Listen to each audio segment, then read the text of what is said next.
que nos pusimos de acuerdo con el pastor Ramón. Pero él se levantó a las 5 de la mañana, yo me levanté a las 5:30. Y probablemente el mismo Espíritu nos confirmó lo mismo. Solo que yo lo voy a agarrar en otro ángulo dentro de ese contexto de la escuela del quebrantamiento. La frase que define el tema para esta mañana es, o está, en Apocalipsis 3.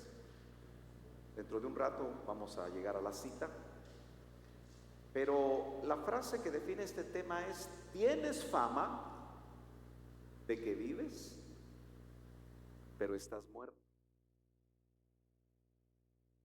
Tienes fama de que vives, pero estás muerto.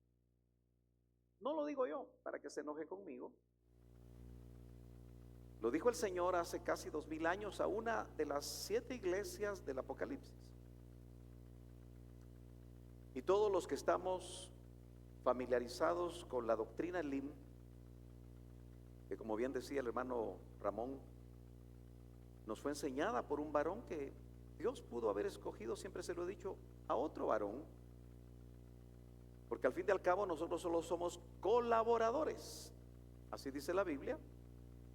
Pero escogió al hermano Otto, como a él le gustaba que le dijéramos, sin demasiada pompa, sin añadirle títulos, que aunque tenía la función ministerial, y no solo una, sino tenía varias, a él no le interesaban los títulos como ahora le interesan a muchos ministros, sino que a él, creo que lo que agradecida al Señor, siempre agradeció al Señor, es poder ministrar lo que él le daba como un río caudaloso, ancho de revelación. Entonces, este día domingo 9 vamos a introducirnos con algo que hemos enseñado en el tiempo pasado, reciente, sobre los niveles de madurez, que personalmente anhelo que usted no solo apunte, es bueno apuntar, no solo se lo aprenda, sino que deje que el Espíritu Santo le hable. Siempre recordamos que Iglesia de Cristo Betel es un lugar de palabra revelada y vidas transformadas, porque solo el rema de Dios transforma vidas. Yo aprendí en la tradición muchas cosas a nivel teológico, mucho conocimiento, pero cuando llegué al Elim pude constatar que la letra mata, pero es el Espíritu el que da vida. Amén. De tal manera que la iglesia nepia, los que se familiarizaron con los términos griegos de niveles de madurez, saben que el nepio, esa palabra griega nos habla de inmadurez espiritual. Era lo que el hermano Otto llamaba enanos espirituales, una palabra fuerte. Pero todos sabemos que al que le dicen en una forma despectiva de esa manera es porque ya no siguió creciendo, se estancó en algún lugar. Y mucho me temo que la iglesia del siglo XXI, en su gran mayoría, en un gran porcentaje, se quedó estancada. Por eso el mensaje que nos trajeron hoy es: despierta, tú que duermes. Aleluya. Pero la iglesia inmadura, la iglesia niña, no está dispuesta a morir. Y hemos estado hablando de eso, que el grano de trigo que no cae a tierra y muere, queda solo y no lleva fruto. Entonces una iglesia niña, como lo dice 1 Corintios capítulo 3 y verso 1, el apóstol Pablo dice: de manera que yo, hermanos, no pude hablaros como a espirituales. Y hoy nos recordaron algo muy importante. Yo lo compartía con mi esposa mientras el hermano Ramón compartía la palabra esta mañana. Por eso qué importante es que usted se levante temprano. Yo no estoy regañando, estoy exhortando. Y muchos creen que la exhortación es regaño. No, la exhortación no es regaño, sino es una invitación a volver, como nos la dieron hoy, a la vida del Espíritu. Entonces hoy nos recordaron que si usted y yo seguimos viviendo otra vez en la vida del alma, porque el almático es el que está sin Cristo, mientras que el espiritual es el que anhela agradar a Dios. Entonces el apóstol dice, no les pude hablar como espirituales. Y una de las cosas que se las repito nuevamente es que la iglesia de Corinto era una iglesia con los 9 dones. En Betel apenas oímos 2 o 3 dones. Vemos 2 o 3 dones en acción y la mayoría de iglesias. Yo le dije que yo anhelo que los diáconos que se ponen ahí a dar la bienvenida tengan don de revelación, de discernimiento de espíritus, para ver qué espíritu trae usted o qué espíritu traigo yo. Que puedan tener en acción el don de sabiduría para conocer el futuro, o que puedan tener el don que conoce el pasado. Amén. O el don que conoce el presente, lo que estamos haciendo. Y como bien dijo el hermano hoy en la mañana, que nos diga, siendo así un poco raro porque se maneja espiritualmente, mire, hermano, que le hable, ahí se ha oído, pero cosas de Dios, ¿verdad? No cosas que usted, como decía el hermano Otto, los buenos sentimientos de la chepita. No, lo que el Espíritu le dijo, y de repente le dice algo que usted acaba de hacer que no agrada a Dios. Usted se va a poner colorado, pero más vale un rato colorado que 100 momentos religiosos descoloridos,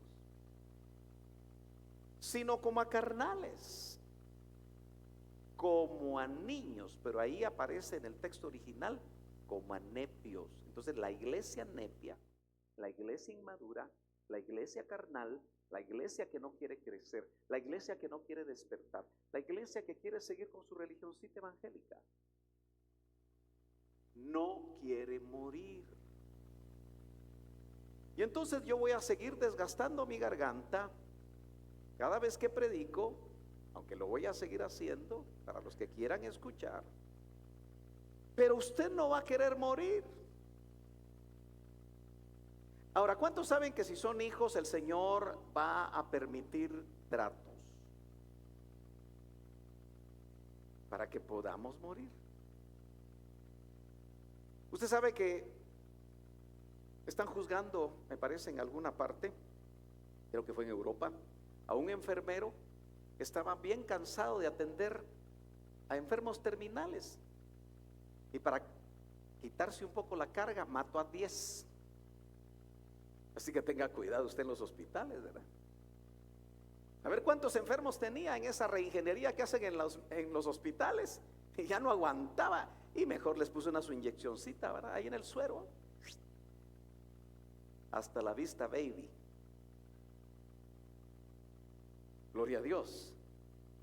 Pero otra de las cosas interesantes que debemos nosotros ver, vamos a ver por qué a veces se me traba el iPad. La iglesia niña en Cristo, como ya dijimos, no está dispuesta a morir. Acompáñeme a Efesios capítulo 4 y verso 14. Aunque esté en pantalla, traiga su Biblia, apunte, subraye, porque quiero pensar que usted va a volver a leer durante la semana la Biblia y la va a encontrar ahí subrayada y se va a recordar del mensaje de hoy. O el Espíritu lo va a llevar ahí y esa parte, esa porción de la escritura subrayada le va a servir para el momento en el cual usted se encuentra viviendo en ese momento, y va a ser un rema de Dios para su vida. Pero el apóstol Pablo vuelve a usar esa palabra para referirse a los niños inmaduros en Cristo. Gracias, hermano Esteban. Le cuento que ya me trajeron un pedestal para que ahí ponga el iPad, pero no lo traje. No, ahí está bien. Solo le cuento que ya no va a tener que mover eso o ponerlo ahí en el lugar, sino que me trajeron un pedestal. Se dieron cuenta que me ponían una mesa y me trajeron un pedestal. Así que voy a ver qué otras cosas veo para que me traigan, ¿verdad? Fíjese que Efesios 4 es el pasaje clásico de los 5 ministerios. Usted sabe que la mano nos habla de 5 ministerios. Y es la mano con la que Dios modela por medio de hombres aquella que va a ser su novia, con la que se va a casar. Pero el propósito de esos 5 ministerios no es la fama, no es que se conozcan, no es que sean famosos, no. El propósito es que cada ministro ayude a formarlo a usted a la imagen de Cristo. Por eso a mí me gusta invitar a los ministros que nos vengan a bendecir, porque hay diferentes unciones que nos complementan. Amén. Entonces Pablo dice que esos 5 ministerios, cuando hacen bien su trabajo, van a lograr que los inmaduros, la iglesia niña, no tenga que enfrentar lo que enfrentan cuando dice, para que ya no seamos niños sacudidos. ¿A quién sacudo hoy? ¿Alguna vez te sacudí a vos, verdad? Pues vos sos fuerte, ¿verdad? Vas al gimnasio todos los días, nadas no sé cuántos kilómetros en aguas abiertas, no, aguas cerradas, ¿verdad? Bueno, sacudidos por las olas. Un pastor, no sé por qué razón fue a la playa. Bueno, sí sé que fue a descansar probablemente, pero se puso de espaldas a los tumbos, le decimos nosotros, ¿verdad? En Pechapín. Y saber qué tumbo, qué ola lo agarró y lo arrastró y quedó paralizado porque le golpeó acá. Y paralizado se lo trajeron para acá. O sea, hay mucha fuerza en las olas. Eso es ser sacudidos. Pero estas olas, y llevados de aquí para allá por todo viento de doctrina, son olas movidas por el viento en el mar, pero son, hermano amado, vientos de doctrina. Por la astucia de los hombres, por las artimañas engañosas del error. Entonces, los necios, los inmaduros son sacudidos por astucia, por estratagemas, por fraudes. Le dicen una cosa y no es cierta. Tenga cuidado cuando le ofrezcan ahí en las redes que tiene 10,000 puntos. ¿No le ha llegado a usted ese fraude? Sí, hermano, ya me sacaron dinero. Por querer obtener lo que no se ha ganado, por no entender que esa empresa no está dando puntos, acepta y le sacan información y lo complican. Por las artimañas. Esa palabra en el griego habla de la destreza. ¿Sabe usted que hay gente muy diestra en los púlpitos? Trucos, astucia, conducta carente de escrúpulos.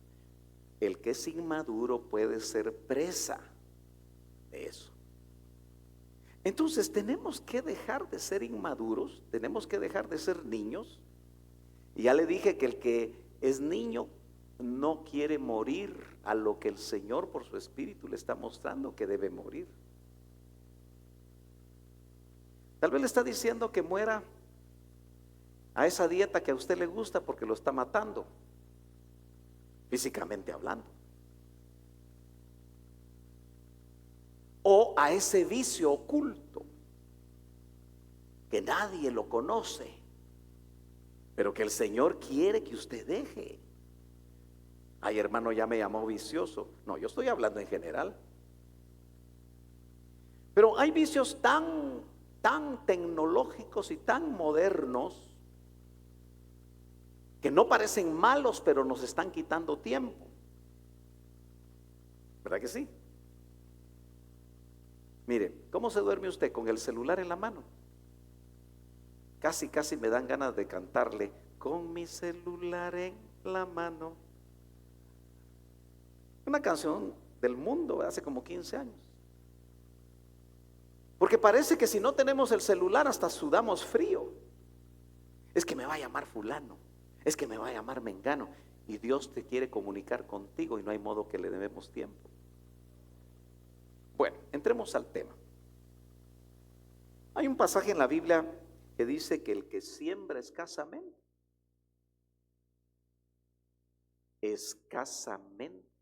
cosechará. Y cuando hablamos de un grano de trigo que cae a tierra, esa ha sido la frase que hemos estado desarrollando casi cada domingo. Si se siembra escasamente, escasamente se va a cosechar. Entonces, ¿de qué habla esto? La mayoría de los que hablan en este versículo, que son de la teología de la prosperidad, hablan de dinero. Entonces dicen, de 5,000 y Dios le va a dar 50,000. Lo utilizan mucho para eso. Pero lo que está diciendo que el que siembra escasamente es el que no se quiere dar a él, a su amado. Se da a medias. Le da un poquito de su tiempo, le da un poquito de su vida, le da un poquito de sus recursos, le da un poquito de todo, pero no se da todo usted a él. Y así nos queremos casar con él. Él se va a casar con aquella, místicamente hablando, que se dé completamente a él. Ahora, una de las cosas que uno entiende conforme pasan los años es que en la medida que nosotros nos demos a él, en la medida que nosotros seamos para él, él nos devuelve lo que verdaderamente vale la pena tener. ¿Sí o no? Este verso habla de entrega, no lo minimicemos solo a aspectos de dinero en un intercambio, porque la mayoría de la gente está buscando las preventas que da Cristo y no a Cristo, los beneficios que obtiene de Cristo y no a Él. Aleluya. Las añadiduras y no al que las da.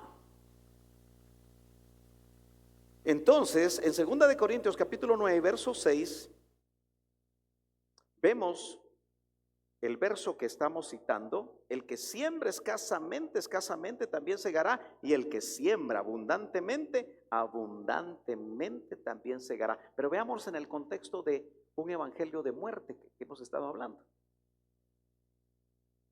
Si usted no es escaso para entregarse a Él, la cosecha que usted va a obtener, no solo aquí, sino que especialmente en la otra dimensión, va a ser abundante. No busquemos entonces las añadiduras y perdamos la bendición. ¿Se acuerda cuando Esaú perdió su primogenitura y se le llamó profano? Porque la primogenitura realmente era una bendición espiritual que, aunque tenía una consecuencia material para el primogénito, él la tuvo en poco y perdió su primogenitura. Entonces podemos decir que el que siembra escasamente, como no se quiere entregar, no quiere morir. Hermano, ¿puede servir en la iglesia? No tengo tiempo, hermano. Soy muy ocupado. Usted, como es pastor, no trabaja. Siempre tratamos de darle un pushito, como decimos aquí. No sé si mis hermanos en México pushito lo entienden. Un poquito. Solo le queremos dar algo al Señor. Por eso algunos de ustedes deciden venir a la iglesia una vez al mes. ¿Aló? Eso es sembrar escasamente. Yo, Señor, te puedo dar esto, pero Él lo quiere todo, mis hermanos, porque Él se entregó todo. Él lo dio todo. Es más, como Dios se vació de ser igual a Dios, nosotros jamás Nunca vamos a poder entender ese versículo porque ninguno de nosotros somos Dios. Lo que significó para él dejar el ser igual a Dios. Pero lo hizo por amor. Sigamos un poquito más. No se madura hasta que se está dispuesto a morir. ¿Se acuerda que vimos que la semilla que se echa se infla primero? Se abre desde sus entrañas y de ahí, de la muerte de la semilla, del grano, empieza a surgir vida. Y esa figura la tenemos que tener claro nosotros para ver qué significa para nosotros, porque debe ser doloroso morir para darle vida a otro. La iglesia de estos tiempos, hermanos, ¿sabe por qué no evangeliza?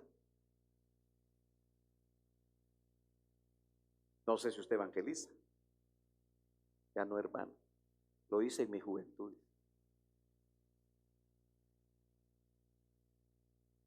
Porque cuando nosotros compartimos las buenas noticias de salvación es para dar vida a otros, pero no es fácil.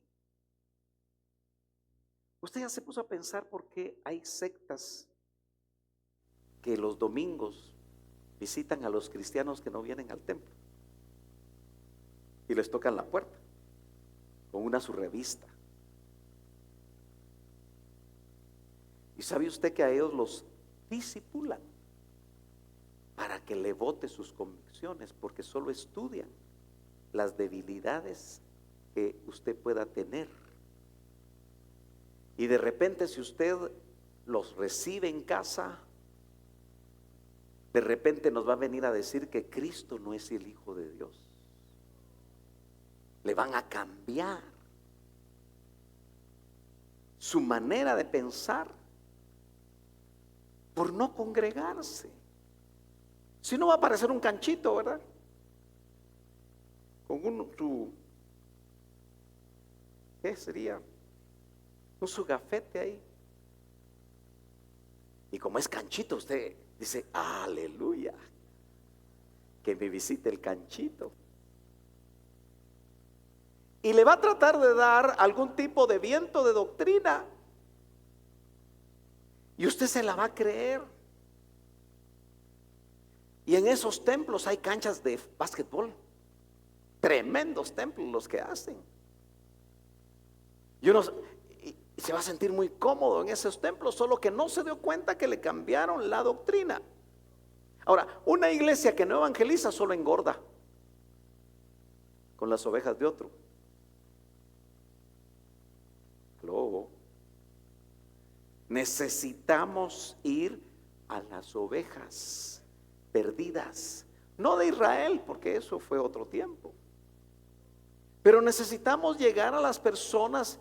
Y mire, usted las tiene cerca, son sus compañeros de trabajo, son sus compañeros de hobby. ¿A usted le gusta jugar boliche? Tal vez va con gente que sabe jugar boliche, pero que no es cristiano. Pues entre chuza y chuza, háblele del Señor. Qué triste va a ser si en algún momento a nosotros se nos puede abrir una puerta dimensional y podemos ver a un amigo nuestro en el infierno, que pudimos haberle hablado de Cristo, ¿no?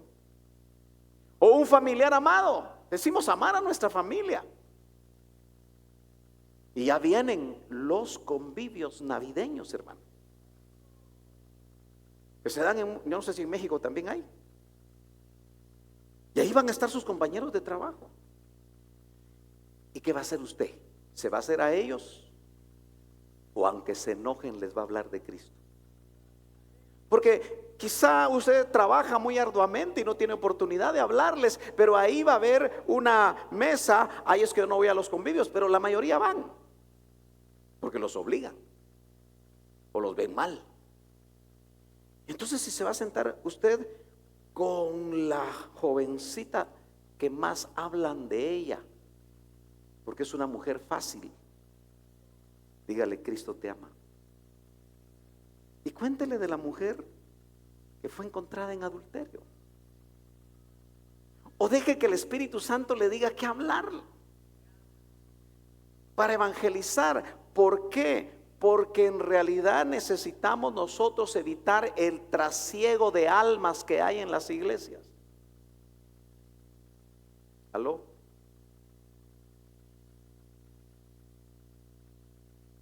En un tiempo solicité que me permitieran coordinar 6 o 7 iglesias en el estado de la Florida.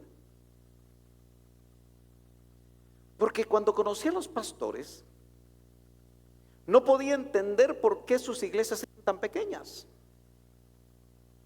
Y en ese tiempo, en el condado de Dade, nada más en la Florida, habían 5 millones de hispanos. Y ellos se la pasaban peleando todo el tiempo por una oveja. Es que me quitaste mi ovejita. En lugar de ir a evangelizar, se peleaban todos y se llevaban mal. Porque no evangelizaban, sino que querían crecer con las ovejas de otro. Porque no se está dispuesto a morir. Usted sabe que aquí en Betel tenemos que ser muy honestos.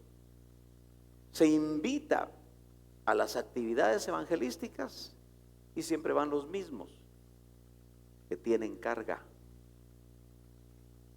que aman a las ovejas perdidas, que aman a los que están perdidos. Dice amén. No muchito, ¿verdad? Notemos que en las regiones geográficas donde la iglesia les prohíben predicar. ¿Cuántos han pasado al baño en estos días? ¿Han ido al baño? ¿Al sanitario, pues? ¿Han tenido la oportunidad de leer la carta que nos manda el hermano? Como esto está saliendo en transmisiones, no vamos a dar su nombre porque lo ponemos en peligro. ¿Ya leí cómo él va a diferentes lugares donde están los refugiados kurdos?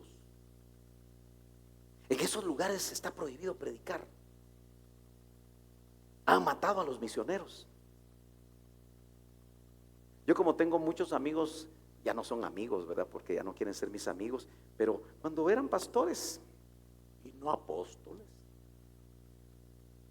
platicábamos. Y yo no entiendo ahora que son apóstoles, ¿por qué no van a los kurdos? Porque un apóstol abre brecha donde otro no ha trabajado. Porque no se quiere morir. Pablo dice que lo dieron 3 veces por muerto. 3 veces lo azotaron. 40 azotes menos 1. Le dieron de varazos. Pero la iglesia del siglo XXI mira tan lejos al verdadero evangelio que prefiere no vivirlo. No se vaya usted a acomodar con venir el domingo a la iglesia y creer que ya todo está listo. Esta es la vida del templo. Pero la más importante no es la vida del templo, es la vida que usted vive fuera del templo. Ahí es donde vamos a ver si las pocas horas que le damos a la semana a la iglesia está realmente impactando nuestras vidas.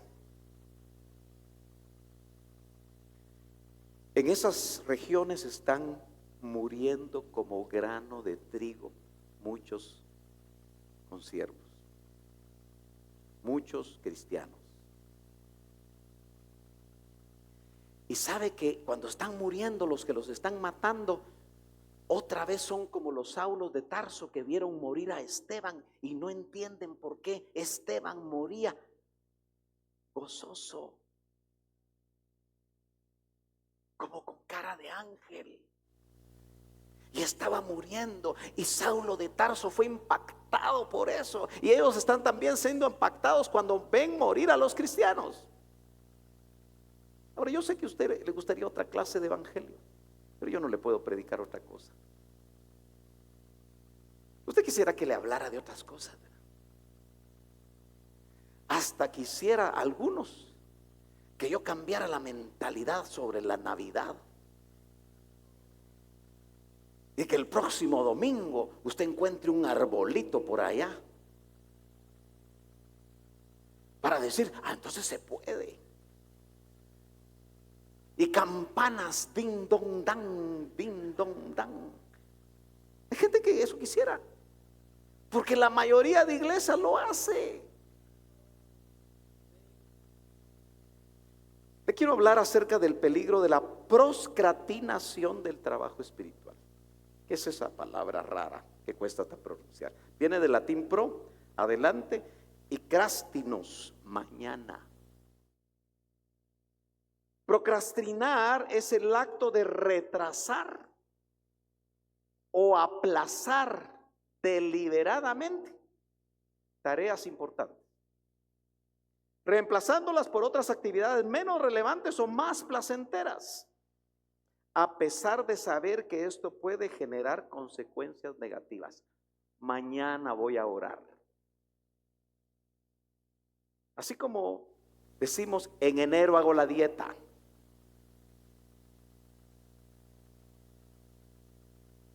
Aplazamos para más adelante las tareas importantes. Mañana me ministro.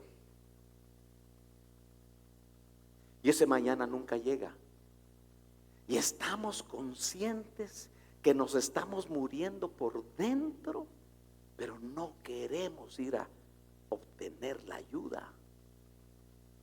¿Me está entendiendo?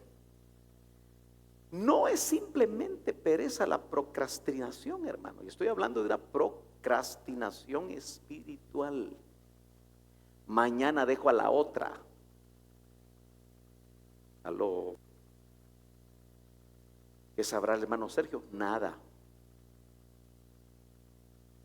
Mañana dejo de robarle a mi jefe. Los jovencitos, mañana hago la cama.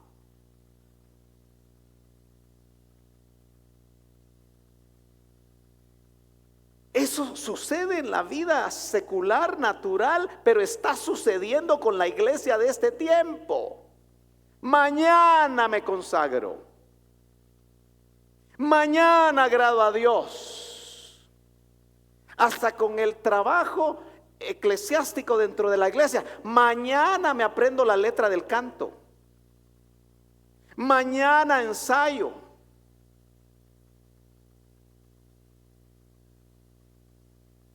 ¿Sabe que esto es un patrón de comportamiento?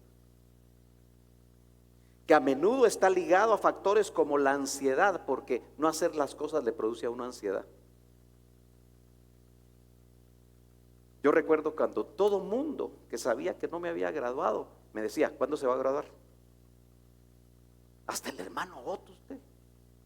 ¿Y cuándo te vas a graduar? Me decía. Yo me ponía bravo. Mi esposa es testiga. ¿Y cuándo te vas a graduar? Mi mamá, ¿y cuándo te vas a graduar? Y mi papá, todos ¿y cuándo? Yo mejor ya ni contestaba, porque estaba procrastinando y eso me generaba ansiedad, miedo. El miedo al fracaso o el perfeccionismo, porque no queremos hacer las cosas porque pensamos que no nos van a salir bien y tenemos temor de que se rían de nosotros. Y esto resulta en estrés, culpa y baja autoestima. Ahora, esos son los que estudian el comportamiento humano. Pero ¿qué nos está produciendo dejar de hacer lo que tenemos que hacer? Yo estoy seguro que el Espíritu Santo le va a hablar a usted qué está dejando de hacer. El síntoma de la iglesia del final.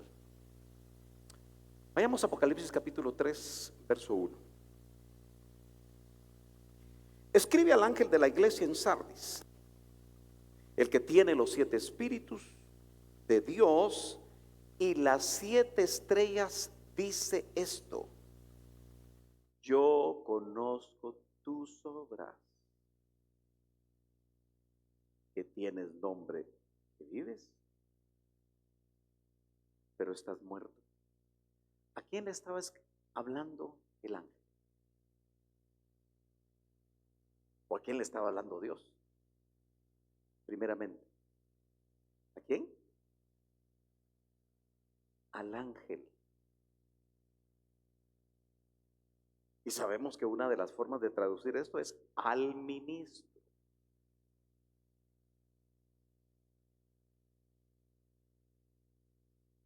Cuando yo recibí esto,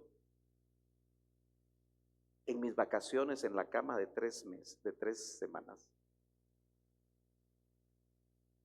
el Señor me hablaba, yo no podía dormir. Y me levantaba a escribir, a escribir, a escribir, a escribir. Y por eso ese canto,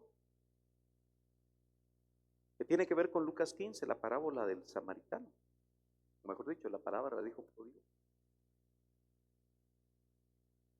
En una de sus estrofas muestra al pródigo en términos de Ramón Armas, de lo que nos compartió hoy,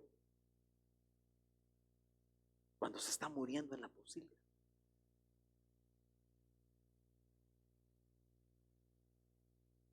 Y cuando se está muriendo en la posilga, en esa letra es: si yo pudiera ser su hijo, porque ya ni siquiera cree que es hijo. Le pasó tanto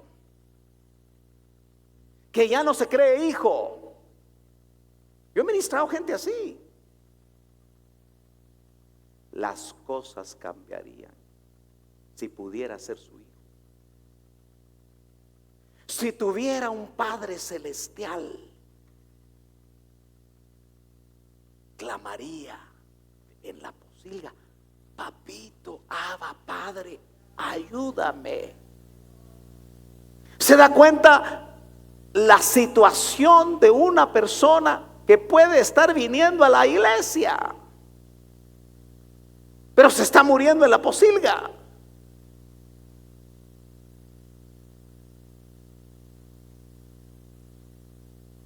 Primero, el mensaje de las 7 iglesias es al ministro, pero para empatar el partido, después a la iglesia.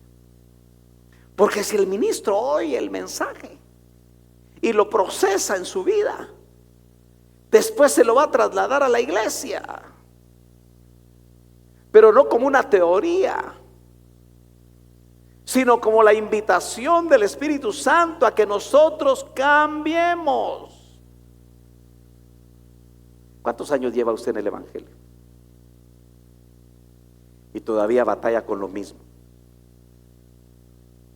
porque se acostumbró, aquí en Guatemala decimos, a cuchuchar su pecado, como una bebecita o un bebecito chiquito.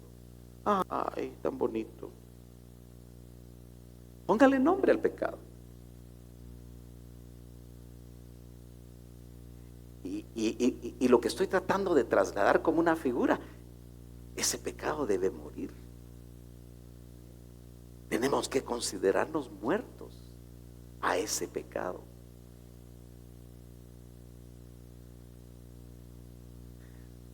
La parte final de este verso 1 dice: yo conozco tus obras, que tienes nombre de que vives, pero estás muerto. Esos son apariencias. ¿Conoce usted gente que le gustan las apariencias? No tiene ni dónde caerse muerto, pero está endeudado hasta la coronilla, con buen carro, con buena casa, por tener apariencias. Pero veámoslo en el plano espiritual. ¿Qué apariencias tenemos nosotros? ¿Con qué apariencias venimos los domingos?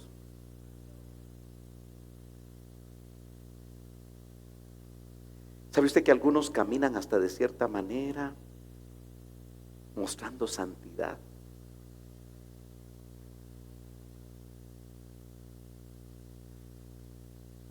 Si todos pudiéramos ser sinceros, nos asustaríamos todos, ¿verdad?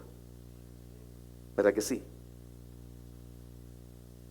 Si todos tuviéramos la oportunidad de ver en cámara secreta al hermanito tan bonito que levanta sus manos y alaba y danza y toca esto y toca lo otro y aquí y allá, pero lo viéramos meterle una gritada a la esposa en la casa, ¿qué pensaríamos? Lo criticaríamos. Pero si él después le pone en cámara secreta a usted, viceversa, porque todos somos hombres y mujeres en proceso, pero no debe ser un eterno proceso. Tenemos que ir caminando y tenemos que entender que este mensaje se tiene que hacer realidad y nos tiene que confrontar. Que no se diga de ninguno de nosotros que tenemos fama de que estamos vivos, entiendas espiritualmente, pero en realidad estamos muertos. Mire qué contrasentido. Para que haya verdadera vida en Cristo tenemos que morir a nosotros mismos. Pero lo que ha hecho la religiosidad es mostrar vida, pero en realidad por dentro lo que hay es muerte.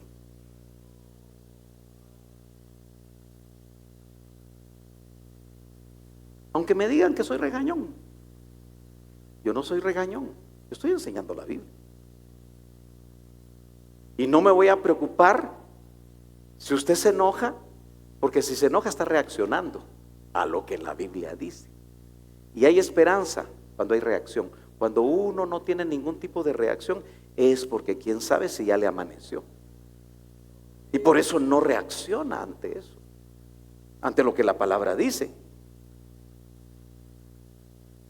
Dentro del estado de la iglesia de hoy, la iglesia busca un evangelio tan laxo, tan flojo, tan conveniente, que queremos adaptar el evangelio a lo que a nosotros nos gusta.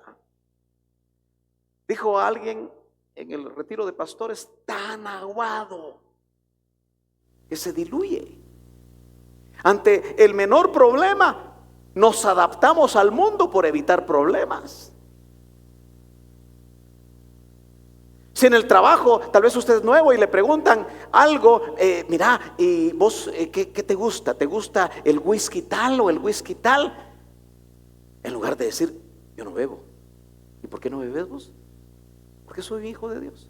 No me lo prohíbe la religión. Yo estoy tomando la decisión desde hace mucho tiempo de no beber licores. Aunque no te entiendan. Pero en esos ambientes mundanos donde te invitan personas importantes, no es cierto que te sientes tentado a ceder, y a veces cedes para que no piensen mal de ti.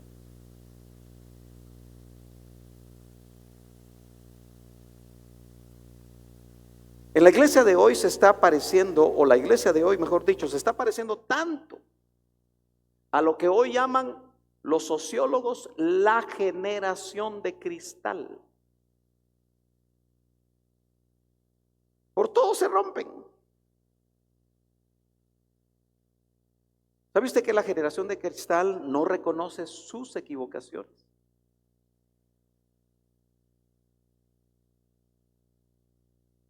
No reconoce esos vicios que tiene. ¿Por qué no nos ministramos? Porque no queremos que nos cambien el pañal. ¿Usted se imagina un hombrón de 1,80, 1,70 cambiándole pañal? Bueno, las enfermeras cuando están enfermos en los hospitales lo tienen que hacer, ¿verdad?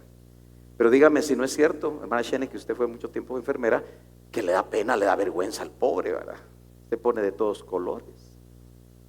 Pero la administración es como que nos cambien pañal cuando ya somos grandes.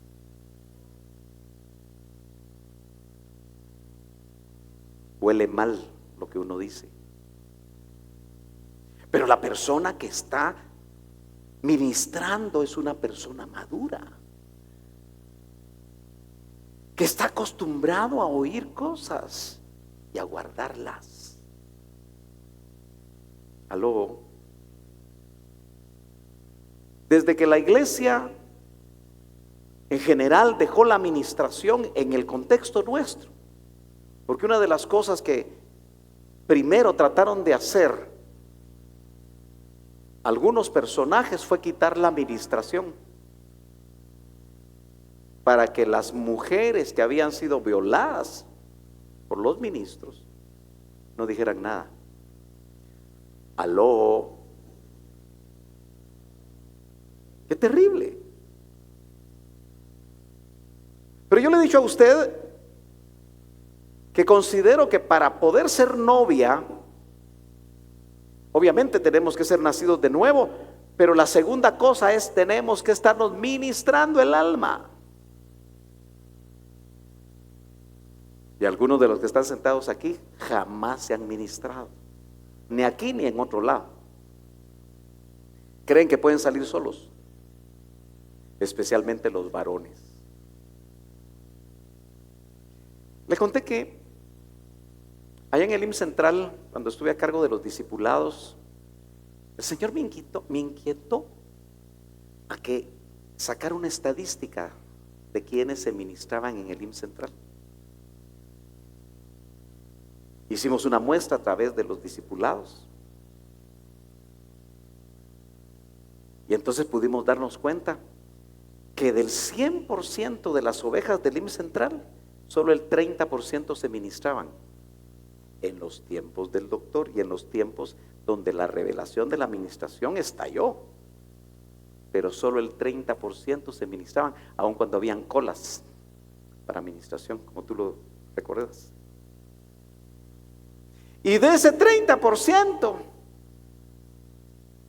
apenas un pequeño porcentaje eran hombres. Entonces de ahí tengo yo la certeza de que los hombres no se quieren ministrar. Y por lo tanto va a costar dar estatura, porque no vas a sacar eso que tienes adentro, que te está haciendo daño. Es que lo van a saber. No te preocupes tanto por eso. Se da por descontado que hay que ser discretos, por supuesto. Pero no caigas en el error de que porque lo van a decir, de todas maneras se va a saber. Porque no hay nada oculto que no haya que salir a la luz. Si tú estás en adulterio, tarde o temprano se va a saber. ¿Aló? Si tú estás en fornicación, tarde o temprano se va a saber. Pero si tú eres libre, no solo vas a disfrutar de la liberación en tu vida, sino que vas a ayudar a otros a que también sean liberados. Por lo menos diciéndole, mira, yo era así, pero ahora soy así. Gloria a Dios. Aleluya.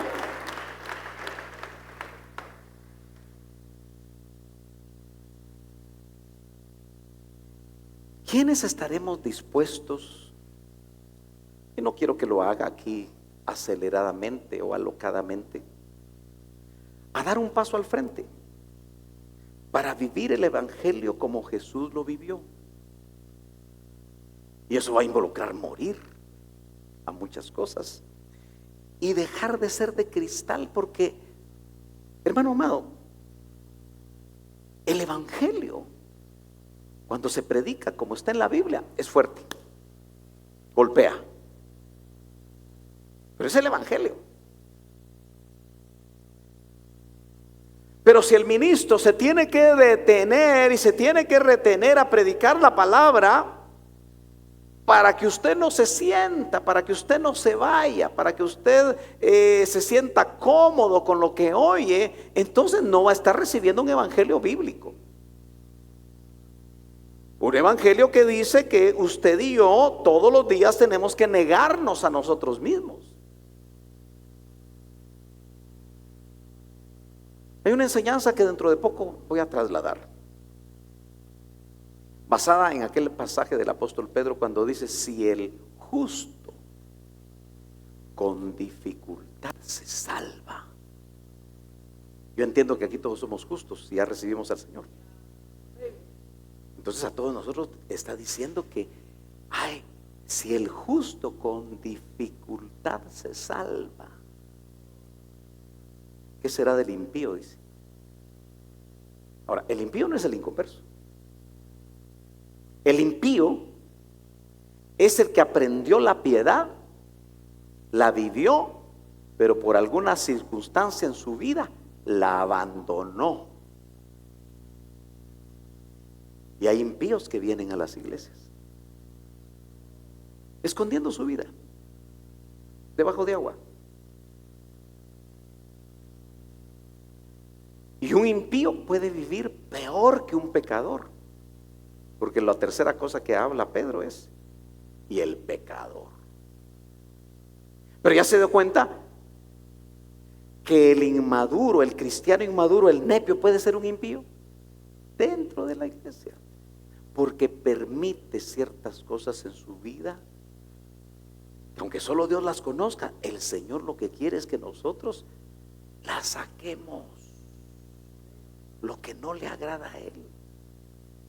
Usted se recuerda que el pueblo de Israel está o acaba de cruzar el Mar Rojo, mejor dicho, el río Jordán, porque ya cruzó el Mar Rojo. Y cuando cruza el río Jordán, se encuentra en un territorio que se llama Gilgal. Estudie Gilgal, lo que significa y los eventos que pasaron en Gilgal. Pero específicamente la nueva generación, porque la otra había quedado postrada en el desierto por ser desobedientes a Dios, ¿se acuerda? No habían sido circuncidados los nuevos. Y era un pacto de Dios hecho con Abraham para todas sus generaciones. Y eran grandes. Y en Gilgal los circuncidaron. Les cortaron el prepucio, literalmente, a los hombres. Y eso es doloroso, físicamente hablando. A un bebé no le afecta mucho, pero a un adulto sí. Y no es cierto que el Señor lo que quiere es circuncidar nuestro corazón, aunque nos duela. Quiere quitar lo que sobra. Quiere quitar el oprobio de Egipto para esa generación. Por eso la palabra de los ministros de estos tiempos debe ser como pedernal afilado, que corte prepucios, que pueda realmente esa palabra sacudirnos para hacer cambios, no nosotros, porque no podemos, pero sí buscar la asistencia del Espíritu Santo que está dentro de nosotros. Nunca se me va a olvidar, en un domingo como este, hace un montón de años, cuando el doctor Ríos, desde su púlpito así elevado en el IMSS Central, nos habló de cómo las pasiones son como caballos desbocados, y que cada vez que usted se sube para domar ese caballo salvaje, lo bota y lo bota y lo bota hasta que uno se frustra. Y entonces él dijo: deja que el jinete Espíritu Santo se suba a esos caballos pasionales en tu vida para que Él los controle. No podemos nosotros. Deje que el Espíritu Santo le hable de esas pasiones. El mismo Elías, el profeta de fuego, era un hombre sujeto a pasiones iguales a las de nosotros, dice la Biblia. Y ese hombre, Dios lo usaba para que bajara fuego del cielo. Y por su boca no llovía por 3 años. Pero tenía pasiones. ¿Cómo las sujetaba? Por el Espíritu Santo que estaba sobre él. Y nosotros lo tenemos adentro. Pero vivimos igual, como que si no lo tuviéramos a veces. Los templos pueden ser lugares de apariencia. Se danza, se alaba, se ora, se levanta las manos. Pero si no lo hacemos en casa, si el sacerdote no llora entre el pasillo y el altar, en otras palabras, si nosotros no lloramos en casa y nos quebrantamos en casa, es puro cuento que lo vengamos a hacer a la iglesia. Otra cosa que me recuerdo, yo creo que el hermano Ramón trajo la unción de recordarnos de nuestro maestro y nuestro padre, ¿verdad? En el sentido de que él nos engendró. Pero él en el púlpito dice que miraba que los grandes evangelistas que visitaban el LIM, muchos de ellos se arrodillaban a orar. en los púlpitos. Y se ve como algo bueno. Y entonces dice el doctor, y yo no lo hacía. Entonces imagínense qué pensaba la gente, que ellos estaban orando ahí como, porque oraban media hora. Pero ¿por qué él no lo hacía en público? Porque ya lo había hecho en lo privado por horas. A veces lo que hacemos en público no lo hacemos en lo privado. Entonces debemos de cortar con las apariencias, hermano. Mire, cuando usted venga a la iglesia, aunque la Biblia dice, el que está triste haga ¿qué? Oración. Y el que está gozoso, cante alabanzas. Pero si usted realmente está triste y viene al templo, busque ayuda. Cuéntele a alguien, mire, yo, o si no quiere contar, no cuente nada. Vos puedes orar por mí, porque estoy mal. Pero como lo que guardamos es apariencia. Por eso me gusta mucho recordar a un director de alabanza de esta iglesia. Estaba muy enfermo. Y en tiempos de COVID, el Señor se lo llevó, joven, dejando a sus hijos chiquitos. Y lo debilitaba tanto las hemodiálisis que tenían que hacerle, 2 o 3, un día sí, un día no. No sé si le tocó un sábado y le tocaba dirigir un domingo. Y no quería dirigir. Me lo encontré en el baño. No voy a, estoy muy cansado, estoy muy débil, hermano. No voy a subir. Yo le hablé, oré por él y subió. Y fue uno de los cultos que más recuerdo. Porque él lo hizo en debilidad. No como quien dice, yo sí puedo. A veces uno sube a los púlpitos con toda su experiencia, con todo su currículum, con todo su conocimiento. Y cuando baja mal, porque se dio cuenta que ni fluyó.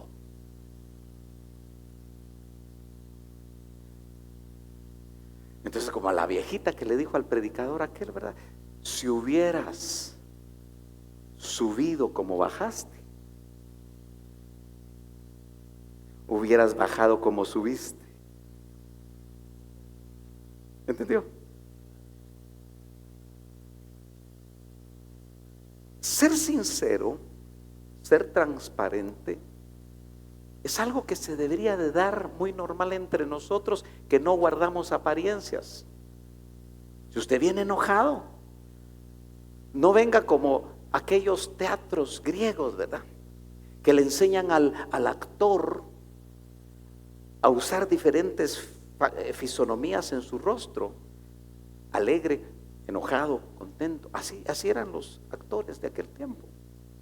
Entonces no venga usted cabizbajo, triste o hasta enojado porque viene peleando con la esposa y cuando entra al umbral, no, hombre, siga con la misma cara, pero pida ayuda. Traigo esta carga, traigo este problema, porque Dios se agrada de eso. Estamos todavía en el proceso de ser hechos a la imagen del Hijo, y voy terminando. ¿Cómo es esa generación de cristal que la han estudiado, pero que ahora yo veo que la iglesia se volvió una generación de cristal? La generación de cristal busca que todo lo resuelvan los papás. Aló. Son incapaces de hacerlo por sí mismos. Huyen a la buena batalla de la fe, porque no están dispuestos a pelear. Temen dejar su comodidad. Buscan estar solo con los que los tratan bien. Y huyen de la disciplina.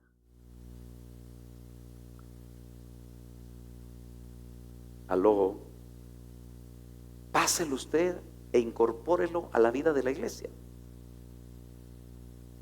Por eso en estos tiempos, hermano, aunque creemos en coberturas,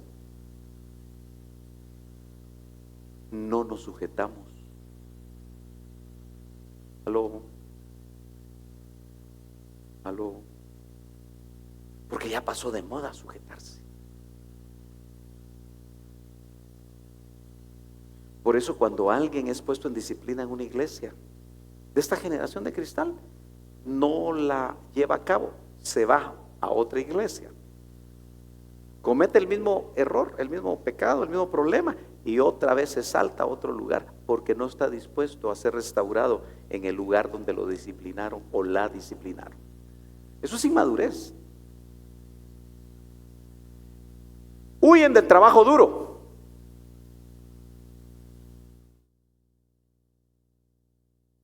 ¿Cómo le hago para que no sienta usted que le estoy disparando a usted? ¿Cómo hago? Hablar en general, ¿verdad? Pues. Lo que pasa es que tengo que hablar de ciertas cosas, ¿verdad? Que usted va a decir, yo estoy ahí, ¿de qué me estará queriendo decir hermano Sergio? Pero hoy vemos que los turnos de servicio tienen que ser muy espaciados para que usted los lleve a cabo. Pero en ese avivamiento que nosotros vivimos, los turnos eran continuos, muchas veces, y la gente disfrutaba servir. Hoy cada encargado de cabeza de área de esta congregación, cuando tiene libertad de hablar, indica que muchas personas dejan tirados sus privilegios en cualquier área, pero ese es un común denominador en todas las iglesias. Ya no nos detenemos a pensar que el privilegio lo dio Dios a través de hombres en delegación, y que por lo tanto esos privilegios son del Dios de la gloria y son para su servicio, no para el servicio del hombre. ¿Aló? ¿Dejaría usted tirado un encargo que le da el señor el excelentísimo señor presidente de la República de Guatemala? ¿Lo dejaría usted tirado? Sea honesto. ¿Lo dejaría tirado? Usted haría cualquier cosa porque el excelentísimo quedara contento, ¿sí o no? Por su posición de ese personaje. Pero esos personajes de la tierra son babucha comparados con el Dios del cielo, ¿o no? Entonces tenemos que ser cuidadosos, porque la generación de cristal huye del trabajo duro. ¿Por qué cree que ya no hay evangelistas como los que conocimos? ¿Por qué los porcentajes de misioneros han bajado tanto en los países que normalmente enviaban misioneros? Mandaban miles de misioneros y ahora nadie quiere ir a las misiones, porque estamos en la generación de cristal metida en las iglesias. A la generación de cristal le fascina el entretenimiento. ¿Aló? Las iglesias emergentes lo saben, y por eso diseñan programas y mensajes que les hablen conforme a sus propias concupiscencias, sus propios deseos. Por eso los púlpitos se volvieron teatros. Los grandes templos tienen, hermano, una coreografía tan tremenda. Unas pantallas, ¿verdad? 10 pantallas.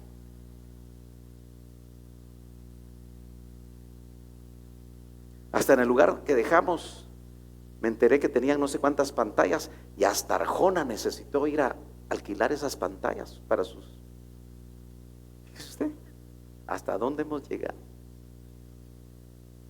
Los templos ya no se llaman templos. porque hasta Miss Guatemala puede pasar por los altares de esos templos, los concursos. Hasta ahí hemos llegado.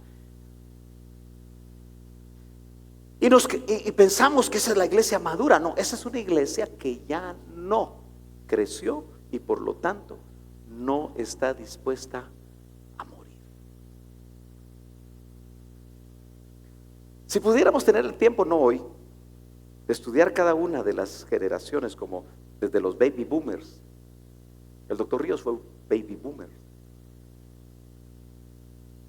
Las características de esas generaciones eran la abnegación, el trabajo duro, todo lo contrario a la generación de cristal.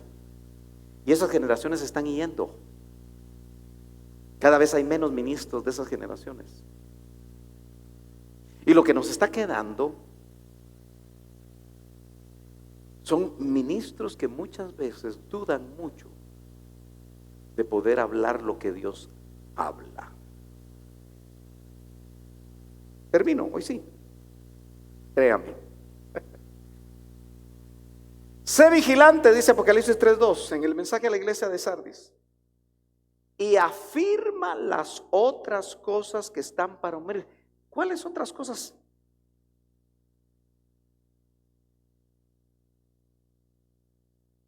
Note que aquí no es que ellos están dispuestos a morir, sino lo bueno en ellos está a punto de morir.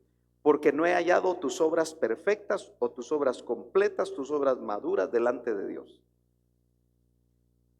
Si el Señor, que sabemos que está en todo lugar, pero especialmente su Espíritu Santo está dentro de nosotros, nos examinara hoy, ¿qué encontraría? Seamos honestos con nosotros mismos. Y le dice, lo que has recibido y oído. Eso está dentro de las otras cosas, lo que has recibido y oído. Yo he predicado 21 años aquí en esta congregación. El doctor Ríos predicó 35 años en el IMSS, en las diferentes locaciones que hubieron. ¿Cuánta cosa no hemos oído? Pero el Espíritu dice, lo que has recibido y oído, guárdalo y arrepiéntete. Metanoeo. Una explicación sencilla de metanoeo es pensar diferente. Si dejamos nosotros de pensar como estamos pensando y empezamos a pensar como Dios piensa a través de su palabra, lo que el hombre es, lo que la mujer es lo que piensa. Necesitamos que nuestra mente sea renovada. Y finalmente dice, velar, vela. En el verso 3. Finalmente le dice, vendré como ladrón. Y esa es una palabra para hoy. Mateo 24:46 dice, pero comprended esto, si el dueño de la casa hubiera sabido a qué hora de la noche iba a venir el ladrón, eso es el mensaje que le dan a la iglesia de Sardis. Si no velas, vendré como ladrón. Pero el Señor en su discurso escatológico dice, hubiera estado alerta y no hubiera permitido que entrara en su casa. Pablo en 1 Tesalonicenses 5:2 dice, pues vosotros mismos sabéis perfectamente el día del Señor vendrá así como ladrón en la noche. En pocas palabras, sin avisar. Sonó la chicharra. Póngase de pie. El día del Señor vendrá. Se dijo hace 2000 años. ¿Qué tan cerca estamos que eso sea una realidad? Vendrá como ladrón en la noche. Todavía Pablo indica que como somos del día, los que son del día, que no viven en las tinieblas. Y vivir en las tinieblas es vivir escondiendo cosas, vivir aparentando una vida espiritual que no tenemos. Eso es vivir en tinieblas. Pero si somos de la luz, el Señor lo que nos indica es que la misma iglesia novia que vive en la luz será avisada para no ser sorprendida en ese día donde Él vendrá sin avisar. Mientras los hermanos de alabanza nos apoyan, ¿por qué no donde está usted ahí? O si quiere venir al frente, tiene toda la libertad de hacerlo.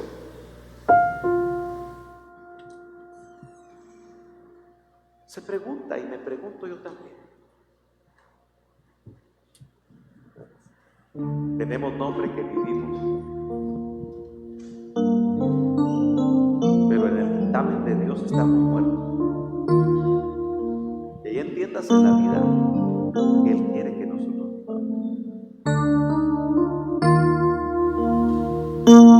Nos quedamos estancados en algún punto de nuestra vida cristiana,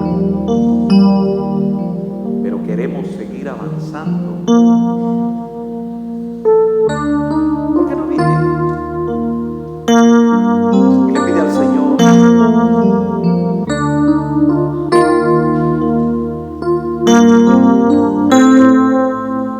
que pueda discernir, que pueda usted saber por parte del Espíritu Santo dónde se quedó detenido. Puede ser que haya sido en la primera iglesia que lo hirió, donde tuvo problemas con el pastor, o tuvo problemas con las ovejas, o tuvo problemas con los ancianos y se fue de ahí, pero no perdonó.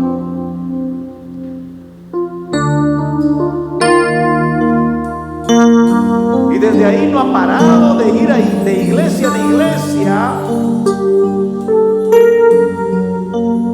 pero su vida espiritual no avanza.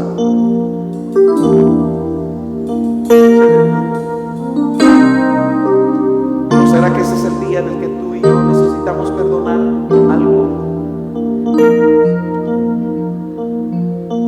¿No será el momento en el cual nosotros podemos reconocer que estamos viviendo muy superficialmente el Evangelio? Que hemos acomodado nuestras creencias a nuestros deseos. Por eso nos es muy fácil incluso dejar de congregarnos por un buen tiempo y creer que cuando volvamos todo va a estar igual. Puede ser que eso te retrajo y que ya no te sientas bien, y cuando oyes incluso los mensajes los sientas aburridos, repetitivos. Pero el Espíritu Santo, si 7 veces le dijo a la iglesia: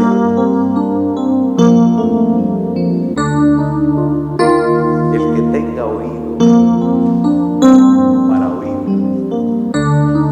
oiga lo que el Espíritu está diciendo a la iglesia. Retén lo que tienes.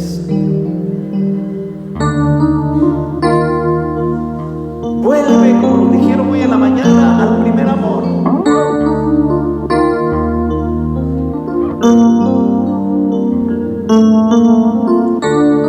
Habla un momentito con el Señor. Deja que el Espíritu Santo, con esa voz con la que nos redarguye, porque el Espíritu Santo no trae culpa,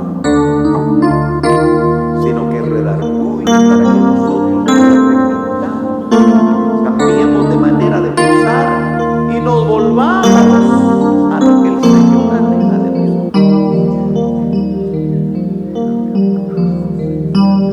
Señor sigue hablándonos. No nos dejes tranquilos, porque tu Espíritu Santo que está dentro nos va a seguir hablando.